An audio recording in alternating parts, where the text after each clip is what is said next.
Welcome to GS knowledge. कैसे आप लोग? उम्मीद करता हूँ आप लोग अच्छे हों। आइए, आज मैं मोस्ट इम्पॉर्टेंट टॉपिक इंडिया के बारे में लेके आया हूँ। और वो टॉपिक क्या है? ज्योग्राफी रिलेटेड, रिलीजियस रिलेटेड, हमारी आस्था की बात है, हमारी कल्चर की बात है, हमारी पवित्र की बात है, हमारी भारत की पहचान की बात है।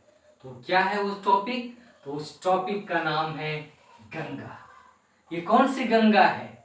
ये आपकी गंगा, हमारी गंगा, हम सब की गंगा, भारत की गंगा, भारत की आस्था की गंगा, भारत की पवित्र की गंगा, भारत की पहचान की गंगा, भारत की जीवन धारा की गंगा। उसके बारे में आज मैं बात करने जा रहा हूँ। है ना इम्पोर्टेंट? बहुत इम्पोर्टेंट है। ये हमारी संस्कृति की पहचान है, ये हमारी सिविलाइजेशंस की पहचान है।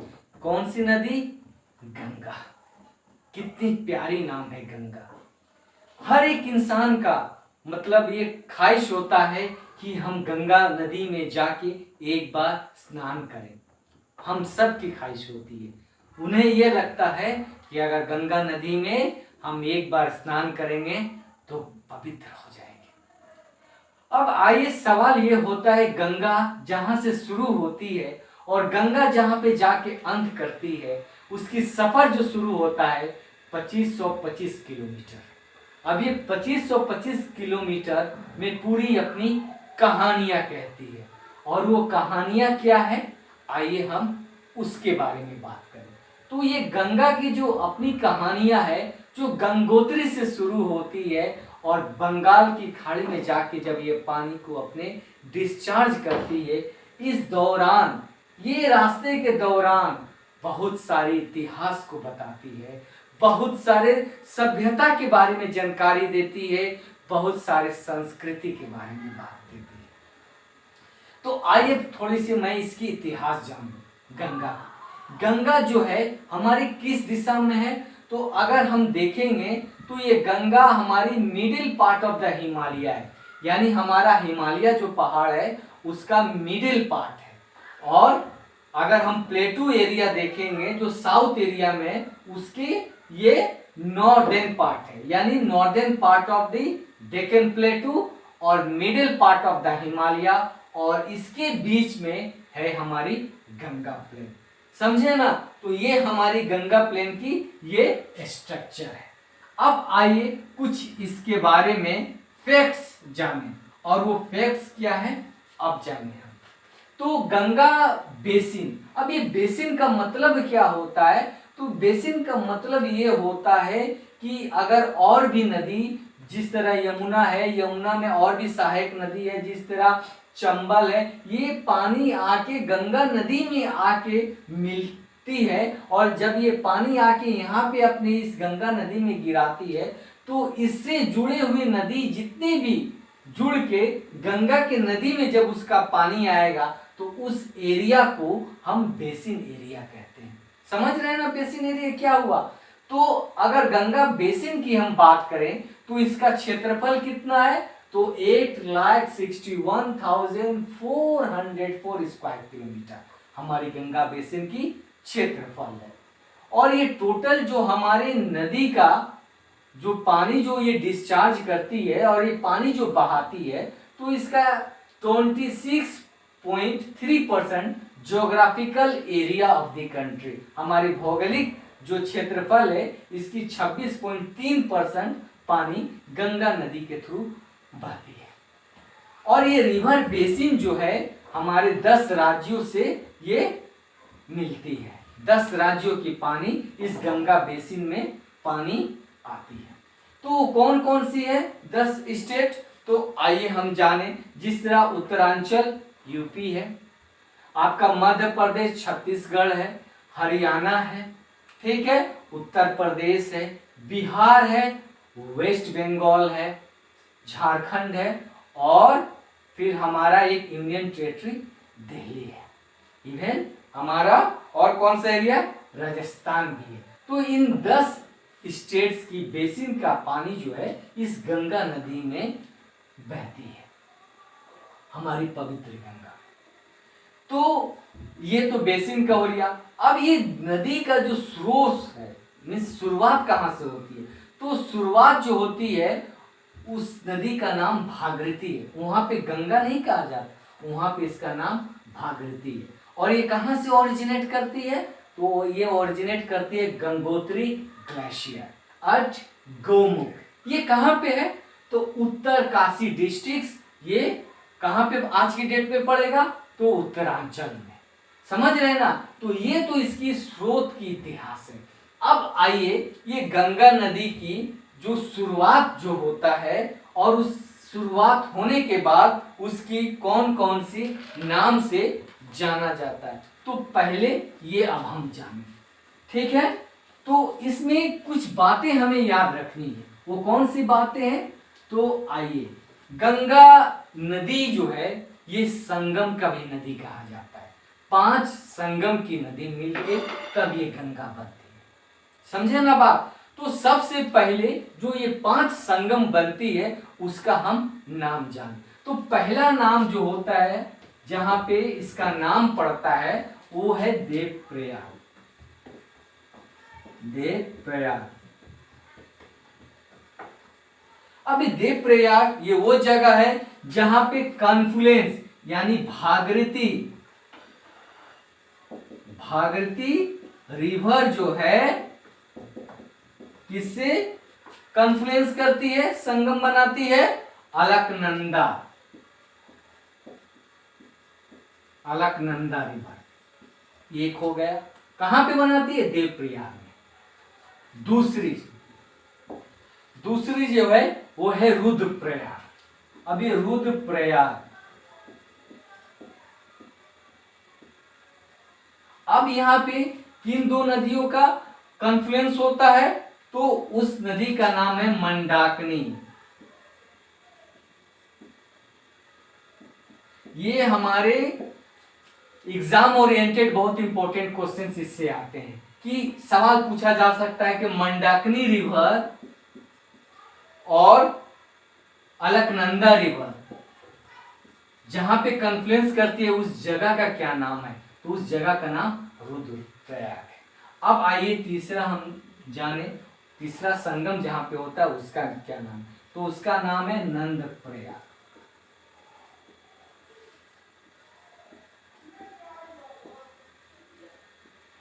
अब नंदप्रयाग में जो हमारा संगम होता है तो उस नदी का क्या नाम है, तो नंदाकिनी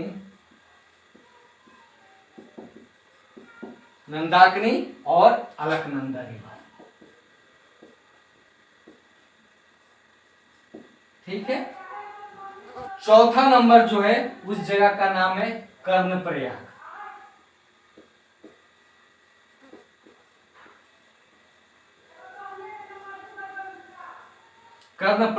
कर्णप्रयाग ये जहां पे संगम होता है जो नदी का, 2 नदी का, उस जगह को हम कर्णप्रयाग करते हैं। तो यहाँ पे 2 नदी क्या, उसका क्या नाम है, उस नदी का नाम है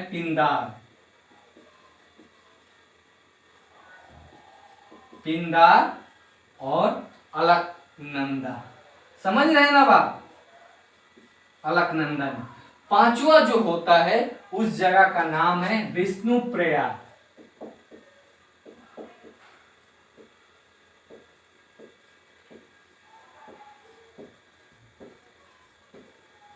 अब यहां पे कौन सी 2 नदी का संगम होता है, तो धौली गंगा और अलकनंदा।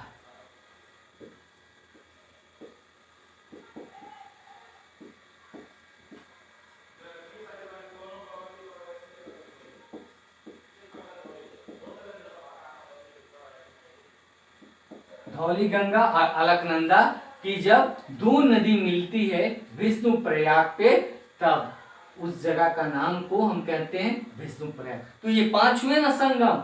कहां पे उस 5 संगम हो रहे, देवप्रयाग, रुद्रप्रयाग, नंदप्रयाग, कर्णप्रयाग और विष्णुप्रयाग। ये रहा हमारी गंगा से पहले जो नदी संगम करती है तब। अभी तक इस नदी का नाम गंगा नहीं है। अब जब देवप्रयाग से ये नदी जब आगे की तरफ दिशा तय करती है तब उसका नाम अब क्या पड़ जाता है, अब उसका नाम गंगा हो जाता है। इससे पहले ये नाम से जाना जाता है। समझे ना बात। तो देवप्रयाग से जब ये नदी आगे की तरफ अपना सफर तय करती है तो भारत की संस्कृति, भारत की इतिहास हर एक जगह पे अपनी अपनी कहानियां को बताती है, अलग अलग संस्कृति की बात। और ये अलकनंदा, जहाँ पे नदी का नाम पड़ा है अलकनंदा, तो अलकनंदा से पहले जिस अलकनंदा नदी की मैं बात कर रहा हूँ, अलकनंदा रिवर की बात कर रहा हूँ, तो इससे पहले देवप्रयाग से पहले कुछ नदी आके वो जो ट्रिब्यूटरी है किसकी, अलकनंदा का, तो उसका क्या नाम है, तो उसका नाम है पिंडर। ठीक है, पिंडर, मंडाकिनी,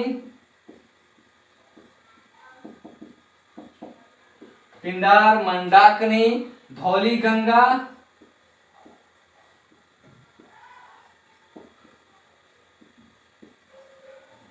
विष्णु गंगा,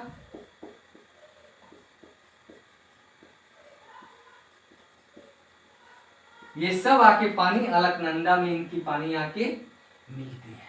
और इसका बाद अलकनंदा को मैंने ऑलरेडी बताया कि 5 संगम में जब अलग अलग नाम पढ़ते हैं तो उसका नाम देवप्रयाग, ठीक है, बताया ना हमने। अब उसके बाद देवप्रयाग के बाद इस सब का नाम क्या हो जाता है, गंगा, जो हमारी आस्था से जुड़ जाती है। अब देखिए, जब गंगा नदी हरिद्वार के पास यानी पहाड़ी क्षेत्रों को छोड़ के जब वो मैदानी भाग में आती है तो उस दौरान कितनी वो सफर तय करती है, 280 किलोमीटर। उसके बाद प्लेन एरिया में हरिद्वार में सबसे पहले मैदानी भाग में ये नदी हमारी गंगा आती है। फिर सफर तय करने के बाद यूपी में करीब 770 किलोमीटर सफर तय करने के बाद यमुना नदी, जो हमारा ट्रिब्यूटरी है, most important tributary Ganga river की हम कह सकते हैं, तो वो आके कहां पे संगम करती है, अट इलाहाबाद। और उसके बाद 770 किलोमीटर तब तक सफर गंगा नदी का जर्नी पूरा हो चुका रहता है। उसके बाद बिहार की मैदानी भाग में 300 किलोमीटर ये नदी बहती है और फिर राजमहल के पास वो साउथ और साउथ ईस्ट की दिशा में नदी टर्न बैक करती है। और जब वो नदी फड़क्का के पास पहुंचती है तब उसका नाम गंगा, अब वहां से नाम खत्म हो जाता है। अब इस फड़क्का के पास जो हमारा साउथ ऑफ फड़क्का या साउथ ईस्ट हम कहेंगे, फड़क्का के बाद 2 भागों में ये नदी का पानी बट जाता है। तो उस जगह का उसका नाम क्या है, तो उसका नाम है भागीरथी और हुगली, जो पश्चिम बंगाल में है, और पद्मा और मेघना, जो ये बांग्लादेश में चला जाता है।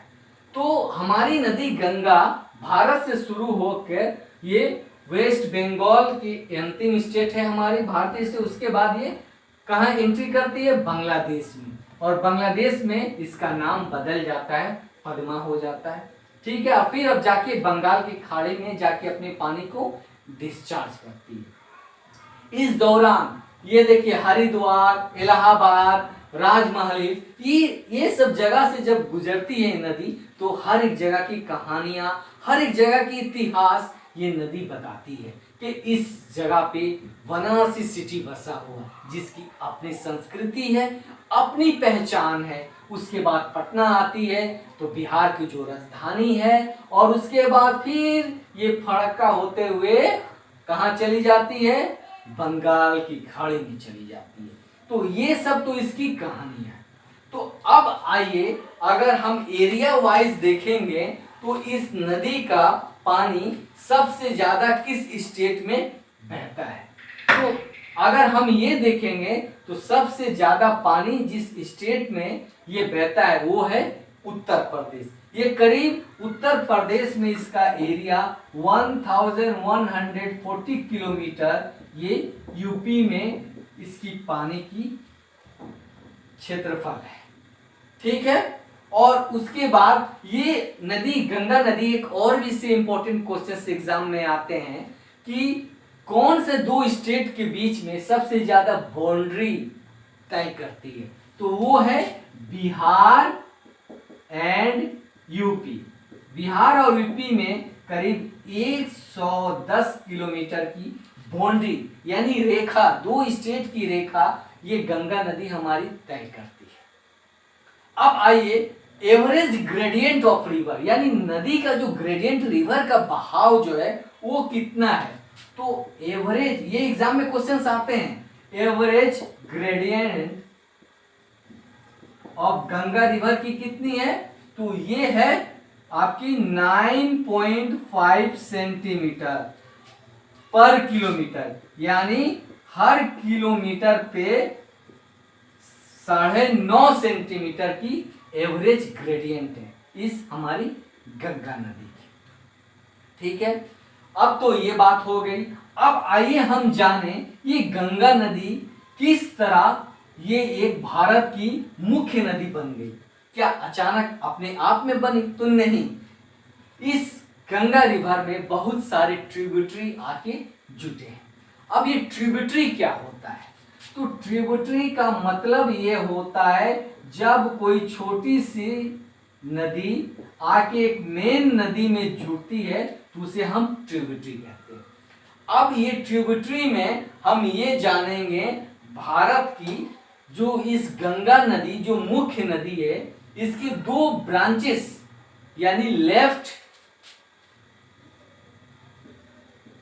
लेफ्ट और राइट, यानी हम कह सकते हैं राइट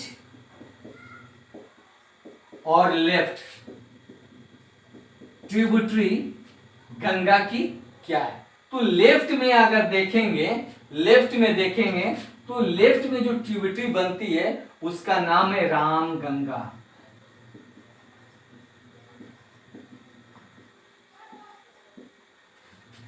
रामगंगा, गारा, घाघरा, ठीक है, घाघरा, गोमती, गंडक, बुरी गंडक, कोसी, महानंदा, ये लेफ्ट होगी। अब राइट में जो आती है वो आता है Yamuna. Yamuna most important tributary है किसकी? गंगा की। अब उसके बाद क्या आता है? करमनेसा, सोन, पुनपुन, फल्गु, क्यूल, चंदन, अजय, दामोदर, रूपनारायण, ये क्या है? राइट ट्रिब्यूटरी है, right bank tributary of Ganga. समझे ना?